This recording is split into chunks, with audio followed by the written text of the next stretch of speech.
My name is Keith Bivey, and I direct the Institute for the Study of Judiciary, Politics, and Media. And this is the second lecture in our 6th annual Law, Politics, and Media speaker series. And the title of today's lecture is Public Health, Improving Health Through Politics, Policy, and People by Dr. Cynthia Morrow. This lecture in the lecture series is part of the Law, Politics, and Media course that's being taught by a group of faculty, including Lisa Dolak over here to my left, your right, and is also co-sponsored by IJPM and the Tully Center for Free Speech, which is directed by Roy Gutterman, who's also a co-teacher in the course. And Roy, I think, as all of you know, is a person who I love like a love song. That's right, this man right here. The goal of this lecture series is to bring in a roster of distinguished practitioners from the fields of law, from journalism, and the world of policymaking, to talk about issues that are at the intersection of law, politics, and media. And we're very fortunate to have Dr. Cynthia Morrow with us today. She is the Commissioner of the of Health for Onondaga County, based here in Syracuse. She's also Assistant Professor of Public Health and Preventative Medicine and Assistant Professor of Pediatrics at SUNY Upstate, which is right next door. In addition to the responsibilities of leading the Public Health County Department here, she's also committed to fostering community partnerships that engage a wide number of actors and stakeholders here in the county.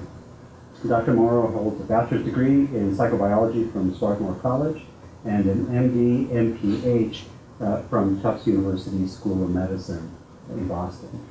She's going to speak for about an hour today, and as I understand, it'll be pretty interactive. We've asked her to stay behind at the podium here, but she may become vaulting out into the audience periodically. At 5 o'clock, we will conclude, and we will have a reception right here in the room, which will be an opportunity for continued conversation. Please join me in welcoming Dr. Cynthia Morrow. Thank you. Thanks for having me. Yeah, maybe I won't be. Yeah, I'll stand right here and not move. So I'm going to talk today. There's not a huge number of slides. Well, there are quite a few, but really at any point, if you want to jump in, feel free. I have changed some of the slides based on a discussion that we had at lunch because I think I took a few things for granted. So I'm going to start just with what I'm going to talk about today. Define health and public health so that we're all on the same page, what it means to me, what definitions I use. Describe the history of public health with the lens of law and policies. And then talk about the top 10 public health achievements of the 20th century, again, keeping in mind the topic that we're talking about today. So trying to look at it with a slightly different lens than I traditionally look at it. And really talk about what some of the issues are that are occurring now and how policies, laws, and the media can affect social norms and can really change, one way or the other, the public's health. And then depending on how much time, just whatever you want to talk about, what's in the headlines, what you've seen recently with respect to public health and this discussion, we'll open it up for whatever you want to talk about. So I use the definition of health from the World Health Organization. And if you use this definition, we were just talking about this, it truly is everything. The World Health Organization back in the 1940s described health as a state of complete physical, mental, and social well-being, not merely the absence of disease or infirmity. So gun control, is that public health? Yeah, in my mind it is, in some people's minds it's not. I was really pushed on that recently, and that's what I'm going to end with, because I think it is all-encompassing. Now, I would argue that without health, there is no economy, there is no way for society to function if people don't have health. You have to be healthy to have a productive society. So I'm a little bit biased, but I think that it's a cornerstone of everything. So what is public health? I've picked two quotes that to me best define public health. You'll see where I stand on the public health issue.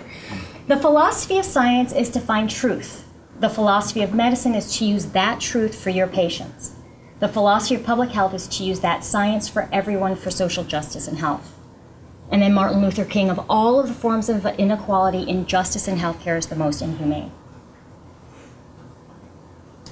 So what is it? How do we do public health? It's an organized effort to improve the health of a population. And we use the term organized when it comes to policies, laws, and use of the media. More specifically, if you look at it from a more technical standpoint, public health revolves around the multiple social, behavioral, and environmental determinants of health. I mentioned this earlier today. You know, we view it as a triad, and to really change the public's health, you have to understand all of the determinants of health that are associated with that outcome. I always joke with medical students that I profile. It's what I do professionally. I look at risk factors, I look at health outcomes, and I draw associations. It's what I do. I'm a professional profiler. But the difference, of course, is that we're looking at how do we change determinants of health to change the health outcomes. In public health, we really look at primary and secondary prevention. So primary prevention being we want to stop disease before it even occurs. Tobacco cessation, if you're a smoker in your 20s and you stop smoking now, you will decrease your risk of heart disease before you die of a heart attack. It's you're stopping it before that process is started. Secondary prevention is identifying something once the process is in place, but when you have an opportunity to intervene. So an example like that, for that would be colorectal cancer screening, where the process is already occurring, the polyps are already being formed, and we develop a system where we can identify people who have those polyps and take those polyps out, and therefore we're preventing cancer. Some people would argue that that's actually primary prevention, but we call screening secondary prevention. Public health recognizes that an individual and a population are continuums, and we were just talking about individual rights versus public rights. When it comes to tuberculosis, it's important to treat the individual. We want that individual to get better. But if that individual has active pulmonary tuberculosis, you can have tuberculosis in your brain, you can have it in your kidneys, you can have it in your bones. The most common place to have active disease is in your lungs. If you have active disease right now, everybody in this room has been exposed. Now, I'm going to tell you what you have to do. And if you choose not to do what I tell you, I being the public health system, if you choose not to do what we're telling you to do, I can send you to jail. Your individual rights end when you pose a threat to the public and you don't listen to the public health recommendations for treatment. Now, it's very confined. You have to have bacteria in your sputum, and as soon as those, it takes 6 months to treat active TB with lots of different medications for drug therapy. The second, not the second because we won't be able to identify the second that your sputum no longer has those bacteria, but once your sputa no longer have bacteria, and that's after about 2 weeks of treatment, my power to contain your individual rights ceases. Even though there's a risk that if you stop treatment and now you're at risk for developing multi-drug resistant tuberculosis, I have no power to act unless your sputum become positive again. So that's an example of understanding the role of an individual in the population and understanding it's a continuum. Chronic diseases. We can treat individuals who have cardiovascular disease, but if we do things to decrease the risk of cardiovascular disease, like Indoor Air Act, or like Complete Streets initiatives, where we're really trying to address the obesity epidemic through environmental changes, we are understanding the disease in the context of the community, in the context of the population. And that's really the heart of public health. So one of the things I didn't do initially was explain what the health department, all health departments are different. Right now, since July of 2011, there's something called public health accreditation. No public health agency has become accredited yet because it's a very long process. but the intent behind it was to standardize public health. Right now, you go to one local health department, you go to one local health department. It's apples and oranges. There's a high degree of variability. So what you're seeing is what we do. It doesn't mean that this is what's going to happen in a local health department in California or even downstate New York. So we do, all health departments are going to do some level of disease control, communicable disease control, and all health departments are going to do some level of environmental health. We have a large section on health promotion, disease prevention. That's where we interact the most with the media. And then we have a very large division of Healthy Families. Special Children's Services is our program to provide services to children who have developmental delays. And we provide immunizations to people who don't have access to vaccine. We provide home visitation services to people who are at high risk for perinatal outcomes. And then one thing that I forgot earlier today is that in this health department, very unusual, the Center for Forensic Sciences reports to the health department. So I'm also in charge of the crime lab, which is weird, and the medical examiner's office. So that's just a brief overview of the health department, and certainly I can answer any specific diseases about what we do.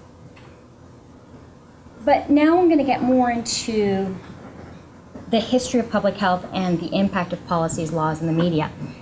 And to do that, I wanted to make sure, because I know that different people have different interpretations. I'm using the Institute of Medicine's definitions. So policies, broad arena of positions, principles, and priorities that inform decision-making, laws, federal, state, local, and regulations. How can we use these to improve the public's health? So what are tools? Education and awareness is a critical tool to improve the public's health, and we do that through working with the media. It's challenging. I'll just use a very current example.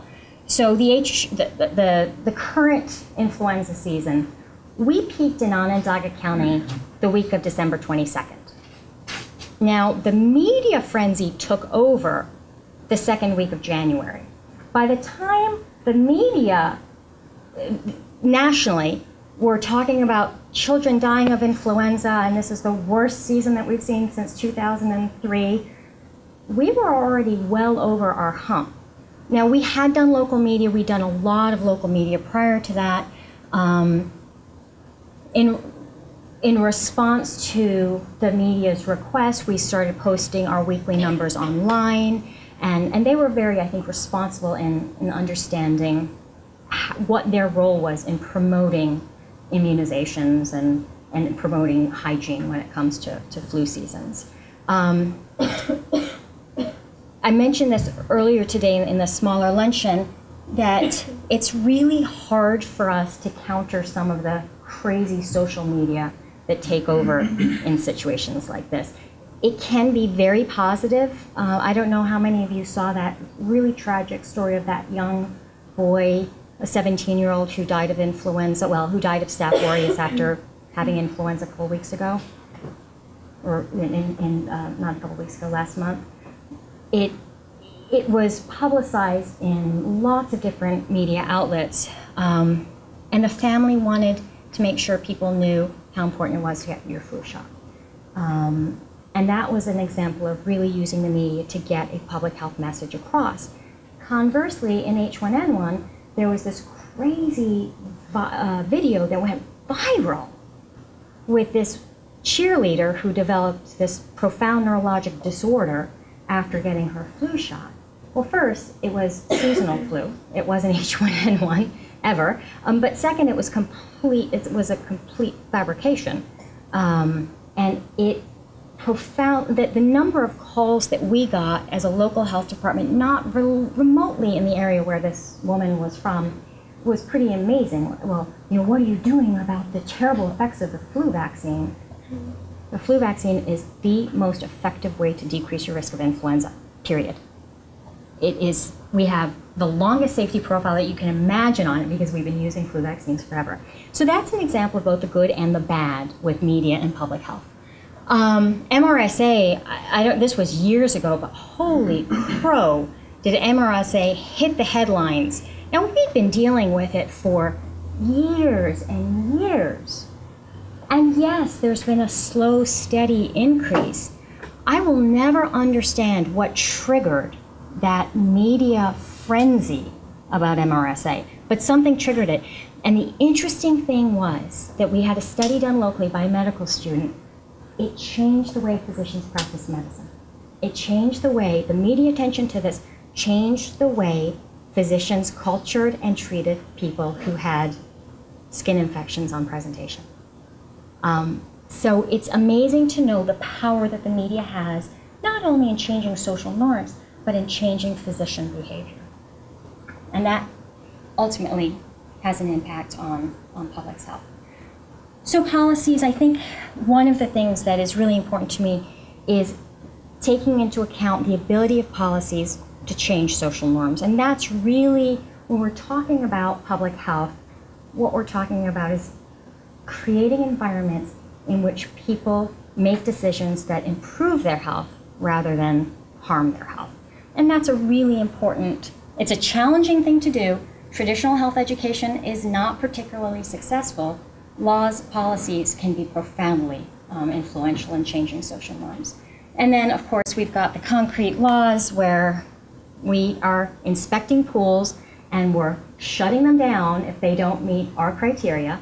That's criteria set by the state, enforced by us at a local level. Taxation, spending, all of these. So one of the greatest ways to curtail tobacco use is through taxation. And it's been, there's evidence behind, there's something called the Community Guide to Preventive Services, and they rank evidence of population-based strategies. And tobacco control, the leading factor is taxes. We live in a state where the taxes are sky high, which makes me very happy. Administrative orders, I just mentioned isolation and quarantine. Fines for violation. If we go in and we inspect a restaurant and that restaurant has a lot of violations, we fine them. And we try to change the way the restaurant operates by penalizing them for not following our standards. If there's a child who has an elevated lead level, and we go and we do a home inspection because we know that lead is a toxic agent that impairs children's intellectual function, we go in, they don't fix the house the way we tell them to fix the house, and we'll provide them with support. We'll do whatever we can to help them get to where they need to be. But if they don't, we'll fine them. So we have that ability at a local level. Now let's go back and look at the history of public health leading to the top public health achievements of the 20th century, keeping these concepts in mind. So back before Christian era, there was already an understanding, well before we understood bacteria, microbes, period, that when you covered your water systems and your sewer systems, people did better. If you kept your burial grounds farther away from the population, people did better. And Hippocrates very clearly linked climate, soil, and water, mode of life, to disease outcomes. So already they started developing policies of how they were going to construct their communities to improve the public's health. In the Middle Ages, that's really where we got our first ideas of isolation and quarantine. Again, not understanding the biology at all, but understanding that people and the way people interacted affected other people when it came to disease. In North America, Penn's Act to prevent sick leave vessels from coming into this government. Vessels were required to be, if they had flags, if they had yellow fever, they couldn't come to port. Quarantine, do you guys know where the word quarantine comes from? 40 days. Venice, back in, I think it was the 1400s or 1500s, a vessel that was considered to have ill people had to remain out of port for 40 days prior to being allowed to come into port if they felt that there was a yellow fever outbreak associated with it. John Snow and the Broad Street Pump. Anybody who's done epidemiology knows this story. Do you guys know this story? Some of you do? Yeah? So the story is we're getting really sick from cholera. for the first time, someone started plotting where they lived, and they figured out through an epidemiologic analysis that these people all used this water pump. And based on that, it fundamentally changed the way people, one, the way we study disease outbreaks, but two, the way that they could now look at the water source as being a primary source of disease and take that into account. If there's a cholera outbreak, the first thing we're going to do is look at the water source. And then probably for me, one of the most important things was that Chadwick and Shattuck started making the associations between poverty and poor health outcomes. And it's one of those things that, you know, now we think about, well, yeah, obviously there's a really profound correlation, but it wasn't obvious at the time. And so these were the first people who really started writing about how living conditions dramatically impacted health outcomes. And if you look at the increase in life expectancy, which we're going to look at it in a few minutes, where we started having safer housing and certainly safer water supplies is where we most dramatically increased our life expectancy. Prior to vaccines, prior to antibiotics, it was just the way we developed policies to protect people from the things that we knew were harming them. And poverty and poor housing was one of those. Again, all of this is happening before we know anything about bacteria. Once we started, the communal way, understanding about microbiology and seeing that there are actually these germs that are causing disease, then we really started changing the public health infrastructure. And in this situation, we look at chlorination of the water supply and pasteurization of our food, and communicable diseases dramatically dropped. Systems application of these concepts dramatically improved the public's health. So the good thing was people stopped dying as commonly of communicable diseases, but then they started living much longer. And when they started living much longer, this is a North American-centric presentation, by the way.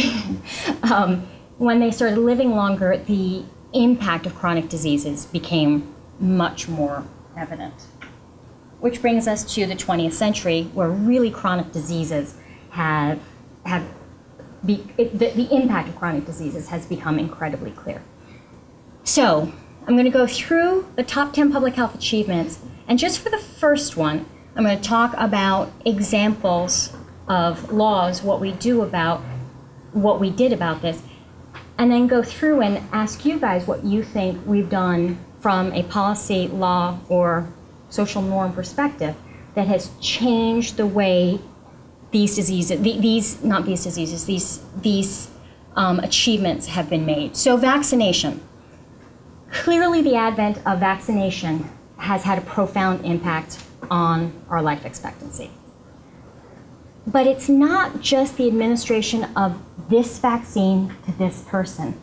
It's the fact that we live in a country where we have a federally funded program called Vaccines for Children, where no child, regardless of her or his parents' ability to pay, should go without vaccine. If you are uninsured in this country today, your healthcare provider can order vaccine for you for free if you're a child. It's only for children. That's important, access, decreasing the barrier of payment, right? But what's more important is what happened at the state level. What happened at the state level is that we developed school and daycare entry requirements. You cannot go to public school, you cannot go to daycare unless you're fully vaccinated. It's a law. It's the reality. Are there exemptions? Absolutely. Different states with different exemptions have different incidents of vaccine-preventable diseases. And then at the local level, we have publicly funded immunization clinics for those people who don't have a primary care provider. More importantly now, because there's been a change, they don't have insurance. Or they have Medicaid and they have other access issues. They can come to our clinic and we will vaccinate them for free. So that's an example of a public health achievement in the context of the laws and policies that have, in this case, 2 laws, 1 policy, that our policy at the health department is For influenza, for example, we don't care if you can pay or not. You can come to us. We're going to vaccinate you. We will use your taxpayer dollars to do that. So that's an example of vaccination.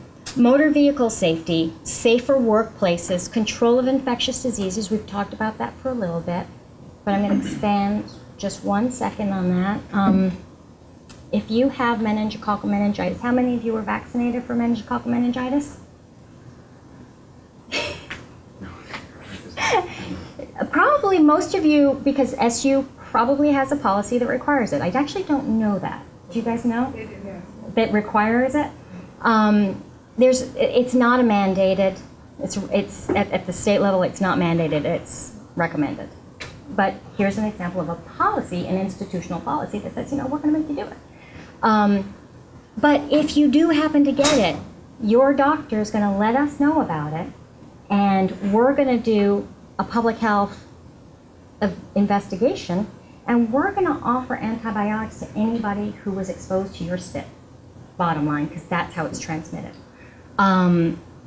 So we understand it. We have a system whereby there's surveillance. The public health system learns about it, and we have a system whereby we can do an intervention to prevent the transmission of that communicable disease.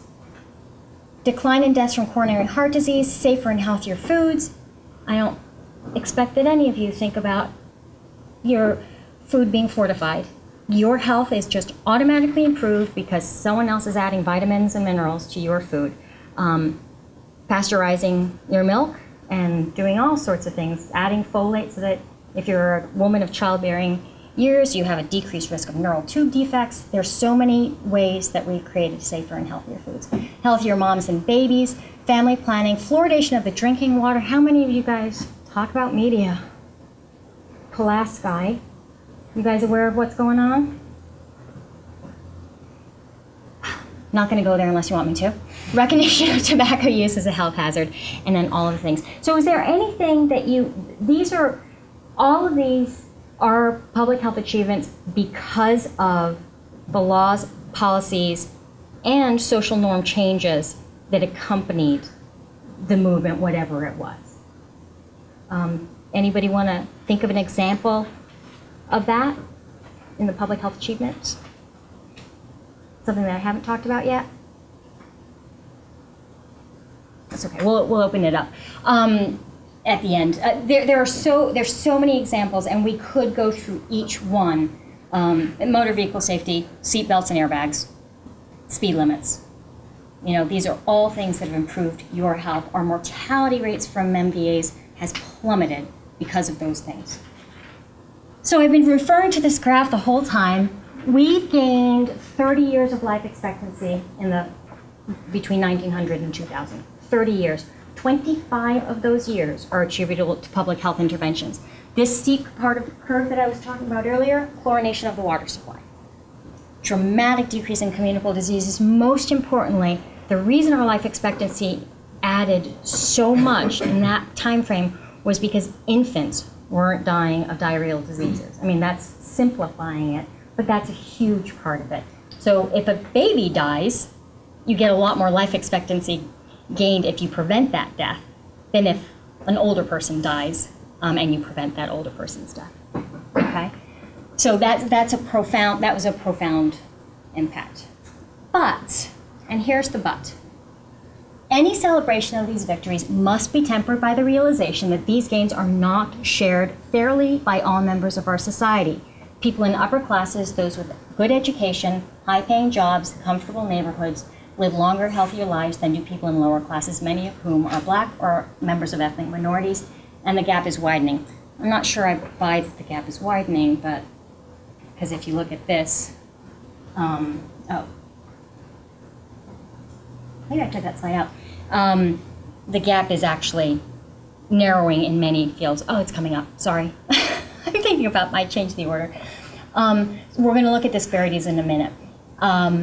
And that's where that graph is. So I don't know that I necessarily agree that the gap is widening, but the gap is persisting, and it's unforgivable. There's so much more that we need to do in a public health system if you buy the first two definitions of public health that I shared with you. Population, so here I think are the priorities for public health in the 21st century. Disparities. The reason that we're first in the world in healthcare expenditures, I'm really grossly simplifying this, and 27th or 29th, depending on what you're looking at, in health outcomes and mortality, is because of disparities. We have populations living in our community whose life expectancy is comparable to people living in rural Africa. That's a stark reality. Do we have people who live in FM, like me, whose life expectancy exceeds most other countries? Yeah. It's the disparities that makes us fail on an international level. The second challenge that I'd like to pursue a little bit today is population-based management of chronic diseases and really challenging the built environment. Again, we're going to look at that in a couple minutes. And then the third is this concept of health in all policies. I put lots and lots of question marks because that's my vision of a public health priority of the 21st century. I'm not sure that it will be realized. It was in the Institute of Medicine reading that was provided to this class. It is a recommendation, but I don't know whether we'll realize that recommendation, and we will talk about that further. And this gets to what we were talking about, really challenging the defaults. Do we have an obligation from a community perspective to make sure that policies encourage environments that result in healthier behaviors, rather than right now having maybe a lack of policies that allow defaults, meaning you don't have to do anything and your health is threatened. And I think obesity is the real example of that. The status quo is unsustainable with obesity. We have to start challenging what societal responsibility is when it comes to combating the obesity epidemic. So addressing disparities, and this is the slide I got confused about, we still have an extraordinary disparity when it comes to, so there's almost a 15-year difference between the life expectancy of a black male born in the United States and a white female born in the United States. One thing I would like to point out is a recent study that was published in 2012 that shows a reversal in life expectancy in certain sectors of our population, and it's not discussed enough. White men and women who have not achieved a high school degree or higher have decreased their life expectancy. Specifically looking at white females, a white female today is likely to live 5 years shorter than in 1990. Yeah, if they have low educational achievement. And we focus a lot on disparities from a racial, ethnic perspective, but education is where the difference is. In our society, are they intertwined? Absolutely. But if you tease out the studies, lack of educational achievement is a greater predictor of poor health outcome than is race or income status. So what can we do about it? So if you look at the federal level, ACA, Affordable Care Act. Affordable Care Act has the potential to dramatically decrease access to health insurance. Doesn't mean it's going to necessarily decrease access to health care, but it should decrease the barriers, increase access to health insurance. It's a step in the right direction. Is it possible that we'll see some diminishing of disparities because we know that people who are poor, people who are uneducated, and people who are black or of another ethnic minority or racial minority are less likely to have health insurance today? So it should help disparities to a certain degree. The jury's out. I mean, it's way too early to tell. One example that I want to look at, or just talk very, very quickly about, is human papillomavirus. There is a huge controversy about whether HPV, which is recommended, it is a recommended vaccine for boys and girls, in their teen years. But should it be a school requirement? Now the argument is no, it's not a readily communicable disease. If my child is sitting in a classroom and gets HPV, he or she's not going to put your child at risk unless they're having sex, right? There's no way for there to be casual exposure. And that's the primary premise behind school requirement vaccinations. I would argue that we're looking at it in the wrong way. When a vaccine becomes required, all sorts of things happen to increase a person's access to that vaccine. So if right now I'm an impoverished black woman in the city of Syracuse school district, I've got 4 children, 2 of whom are teens, and I know that their HPV vaccine is important. I understand that. I'm a single working mom, and I'm profiling here, right? I'm doing this intentionally. I'm a single working mom. I can't possibly take time off of work to go get a vaccine that isn't that important, because if it was that important, the school would require it. If it was required, mom would be forced to take the time to get that child vaccinated.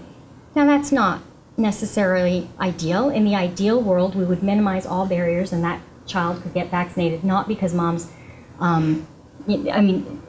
would not get vaccinated because mom is working 3 jobs and can't take the time. She just can't. It's not her fault.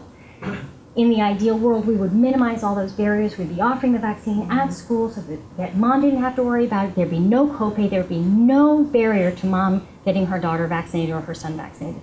That's not the world that we live in.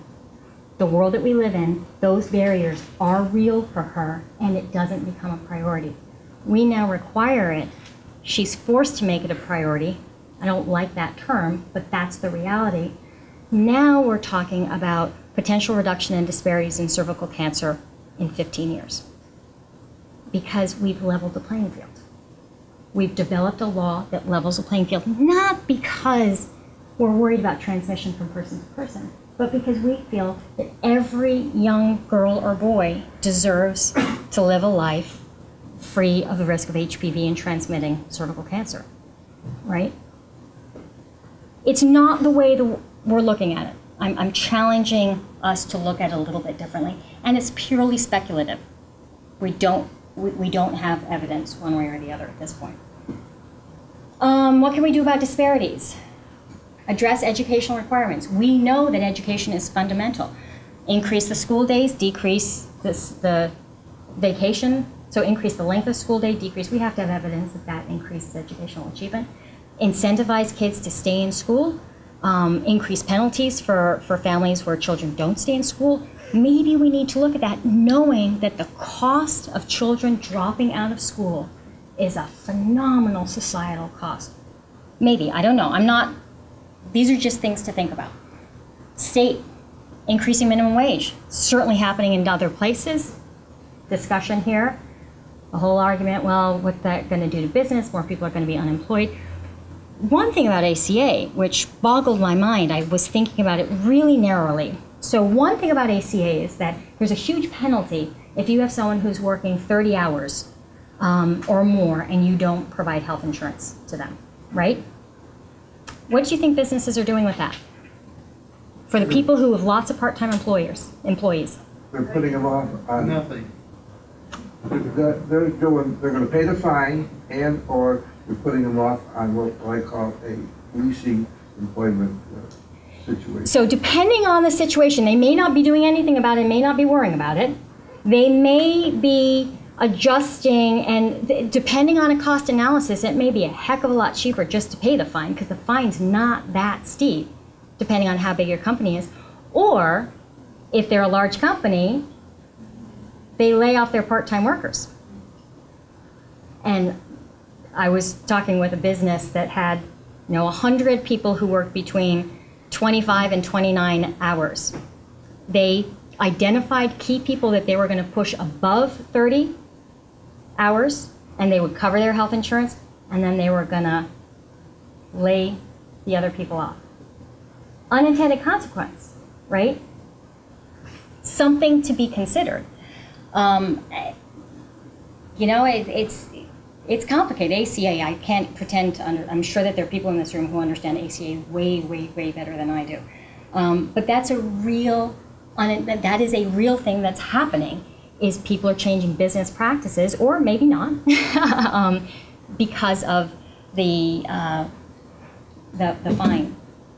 And then another example, using a media example for a tremendous, we had pretty significant disparities in sudden infant death syndrome. But this is a broader, not necessarily specific to disparities, but the Back to Sleep campaign was one of the most powerful public health campaigns that exists. And if you look at the decrease in SIDS deaths, once the Back to Sleep campaign kicked in, it's phenomenal. If we could replicate that in other fields of public health, we'd all be happy. If we could replicate what we've done in tobacco control, we'd all be happy. Chronic disease, addressing the obesity epidemic. If people don't think that the obesity epidemic is an epidemic, they don't understand epidemiology. This is a map of the United States in 1990. The dark blue, so let's take worst case scenario, 15 to 19% of the state's population was obese with a BMI of greater than 30. 2010, between 25, 29, or 30% of that state's population is now obese. Profound impact. Our genetics haven't changed in 2 decades. What has changed is our environment and our societal norms, our social norms.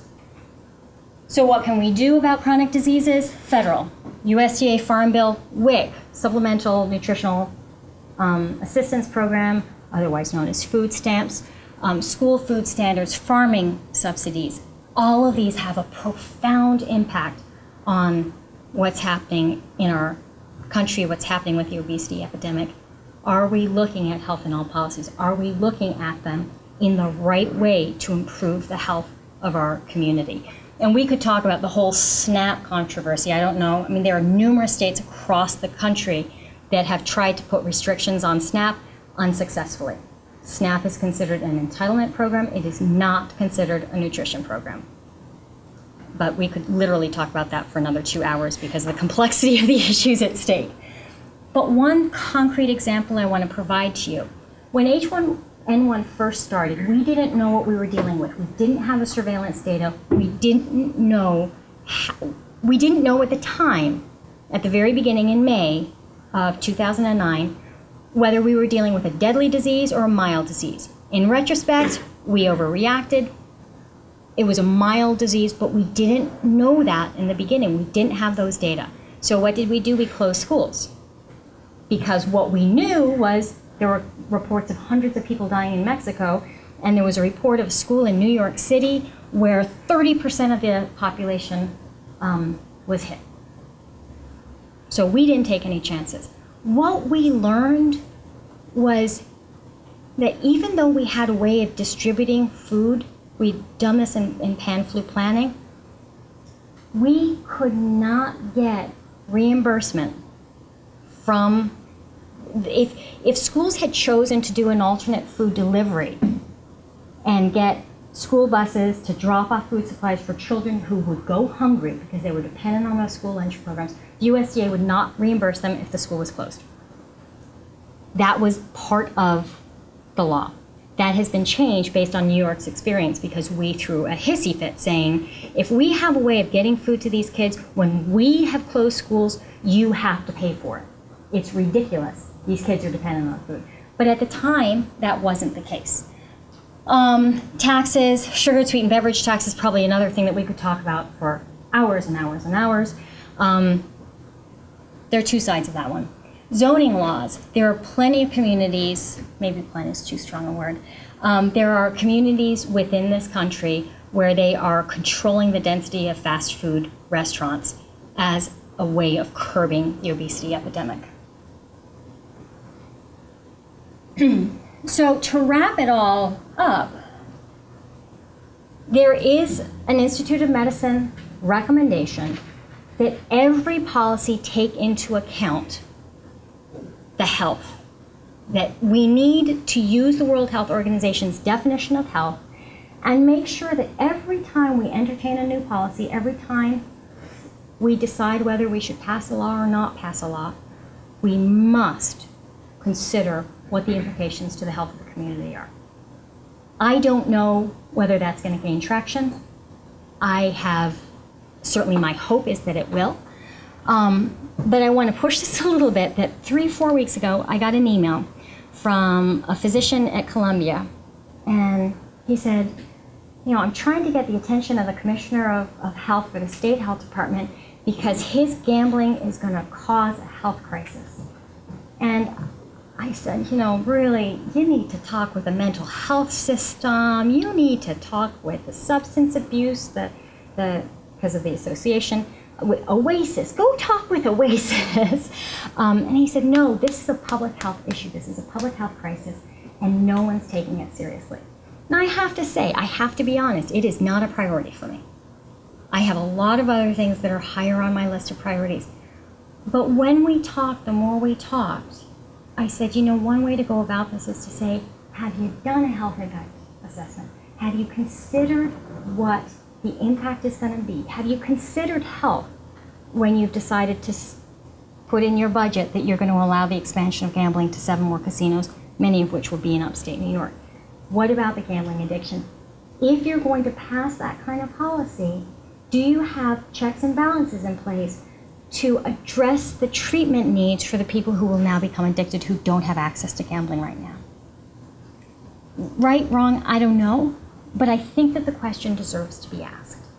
And that's really, I think, that the concept of health has become elevated. If we look at hydrofracking, if we look at a lot of hot topics, the concept of us taking into account health has gained traction. I think that we will get to a point, but I don't know the extent to which we'll get to that point. And so at this point, I wanted to just open it up to questions, discussions, anything you want to talk about. Public health and how we use it or don't use it to protect everybody in our community, to change social norms, to change those defaults. And really, I think once we get into one topic, we could be there forever, but we're going to open it up. Do you ever think that the people who oppose these initiatives are essentially trying to use the Constitution as essentially a shield for their own, a way of justifying their own sloth? I think I need you to be more specific than that. I guess what I mean is for those people who wouldn't buy health insurance otherwise, therefore putting their costs on the rest of us, when they try to defend their refusal to buy it on the constitutional right not to buy, wouldn't you say they're essentially trying to use the Constitution as a way to justify their own selfishness? So specific with health insurance and ACA? Yeah, or gun control for that. It could also be applied to gun control in that with the Second Amendment. Yeah, that I bet you guys don't have any idea where I stand on that one. So in terms of health insurance, I think that one of the really important things to think about whenever we talk about someone's sloth, someone's laziness, someone doesn't want to go out and buy health insurance because they know that they can just walk into the ED and hospitals are mandated to take care of you if you walk into the ED, right? I don't buy that so much as understanding where these individuals come from. We all are a product of the environment into which we are born. Do some of us get out of that environment one way or the other? Absolutely. But it takes an awful lot to buck the societal norm. So I would say someone who chooses not to have health insurance, if they are fiscally capable of having health insurance, probably has a lot of other social and environmental determinants at risk, or that play a role in that. Gun control, Second Amendment, yes, I think people are using the Constitution absolutely as an excuse. When that was written, we didn't have the type of weapons that we have today. I think it's an excuse. But that is a personal opinion. That is not a public health opinion. That is a personal opinion. So I think that there is some truth that we use existing laws as excuses not to do something or to do something. But I think that it's really important to look at the individual and help figure out why they made the decision that they made. So, would you rather answer a question on our actual medical practice, the healthcare system in relation to public health, or a question on public health with education and public safety? Whatever you want to ask. Okay, I guess. If we have time, both, depending on if other people have questions. So you mentioned how 30 years is the additional life expectancy. Yes. I want to know how is that in relation to our actual healthcare, our healthcare system, since that is said to give us all these additional years as well. What is the ratio? Is some of it just public health, or is it just everything together? And also, since public health is extremely underfunded, yeah, how are I guess how can we defend these numbers and saying that I'm sorry, I truly do believe in public health, but how is public health defending these numbers when 18% of our GDP is going to the healthcare system and not the public health? 18% of our entire budget. Well, I would say it's indefensible, but I'm biased because of the field that I've chosen to go into. And I think that it speaks more to the immediate needs and our, so this is a gross overstatement, but the political life, prevention takes decades, right, to show the benefit. We are not, public health has failed miserably in return on investment information. That's what legislators want when they make budgetary decisions. We're getting better at it, but we failed miserably so far. And I think that we have, when we have someone who is acutely ill and needs that medical care, we're going to provide them ultimately one way or the other with the medical care that they need. So there's very little tolerance for us not doing something in the healthcare delivery system, even if it's not efficient or effective. And we were talking at lunch about end-of-life care. I think we spend way, way, way, way too much money torturing people in the last 10 days of their life. But that's a cultural norm. And it's going to require a revamping of the physician education, nurse education, any healthcare professional education to change that social norm, and huge effort to change the people's norm, right, the population's norm. So I think that that's a complicated question. In terms of the methodology behind the 25 versus 30 years, I don't know the methodology. I've never looked at the methodology. But if you go back to, I'm sure it's wrought with tremendous flaws.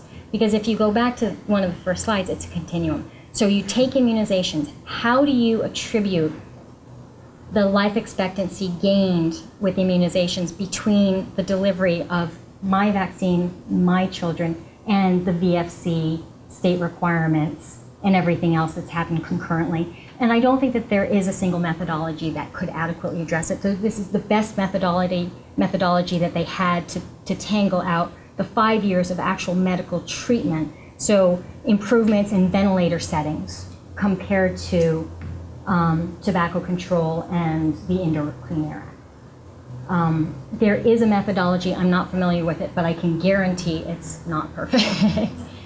Does that?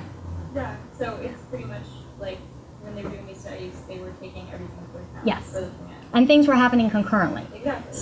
So it would be difficult to tease. It's the best guess of the population interventions versus the individual treatment, knowing that there is significant overlap.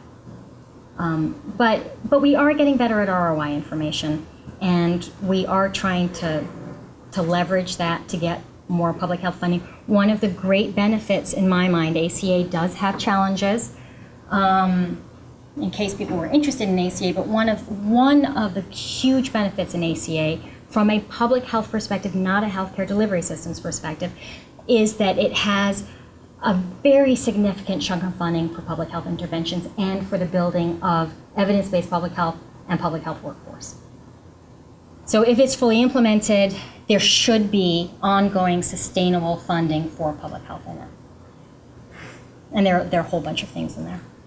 I wanted to ask a question about this, looking at the health dimensions of all policies and how you envision that might work. So I thought maybe one analogy would be environmental protection agencies. So we have an environmental dimension to say any building project, something like that.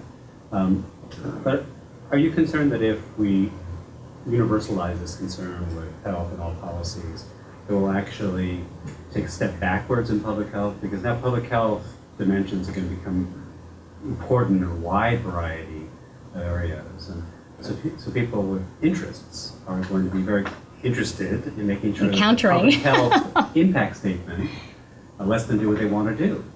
And so right now public health, maybe because it's underfunded and marginalized, has integrity, right? It can sort of be evidence-based, but if it becomes something that's a hoop that has to be clear for the sake of doing many different things, do you worry that actually that victory would lead to public health's great defeat because it would become so watered down because interests would be unable to live with rigorous public health? Yeah. I mean, I don't know. I think that concern? hydrofracking is a good example where, again, it's a bit difficult because hydrofracking, it's really been from the environmental health perspective, although that's a continuum. But I think it is a good example where there has at least been dialogue. The decision hasn't been made pending this in-depth assessment of what the impact is going to be, both now, within the last year, of the environmental health, but specifically the health, the impact on the population's health. So the challenge is that it's going to add huge delays to decision making, and that in and of itself could defeat some things. I've always looked at it from a Pollyanna view that even just being at the table is important, because right now we're not at the table for a lot of discussion. So Onondaga County moving I-81, what impact is that going to have on the lives of the people who live on one side of 81 versus the other side of 81? Is someone looking at it from an access to care issue, from a corner store selling tobacco? What impact is that going to have on some of the fundamental determinants of health? We haven't even been invited to the table. So I think that there's a risk once we're at the table, but I think it's going to be hard to assess that risk if we haven't even been there, if we've never even been considered. And I think how do you make this concern part of that? You call them up, you force it, you send a couple of vetoes over there to make it happen. I mean, you got a good point. You're saying that this fracking thing has not even employed you for any help to come in and chat about it. Now it is, but it hadn't. I think public health, this is the age-old, so there are a couple of age-old things, sort of stories in public health. One is, there's a story of people having a picnic and all of a sudden they start seeing bodies floating down the river. Have some of you guys heard this? They start seeing bodies floating down the river. And everybody gets up and they start pulling these bodies out of the river. And one of the people just meanders away. And they're like, where are you going? Where are you going? You gotta help us, help us. And he goes, I'm gonna find out why they're getting in there in the first place. So part of it is advocating that we need to be a stronger voice. We're not lobbyists. We're not good at saying, we wanna find out why the people are jumping in the river and drowning in the first place. That's what our job is. But then the other thing is that when public health works, it is totally taken for granted. I did this at Upstate a couple weeks ago. I said, how many of you think about diarrheal disease when you grab a drink of tap water? You assume that your water is safe. You assume you can drink it. That is a huge public health achievement. And we're not, when we prevent someone from dying, nobody knows about it. And that's a huge challenge that we have. So we have to develop tools. We have to develop tools to prove that we're saving lives. And that will help us get to the table. Go with another subject, close. Uh-oh. We've got a minute. This will be the last question. No. Uh-oh. Well, how do we worry about the air that's coming from Ohio into New York State? That's just a total. So the interstate commerce? And it's the same immunization problem that I saw when you started out. There's a child who's not immunized in another community. State that has more comes here liberal policies, yeah. and starts something. I can tell you that so when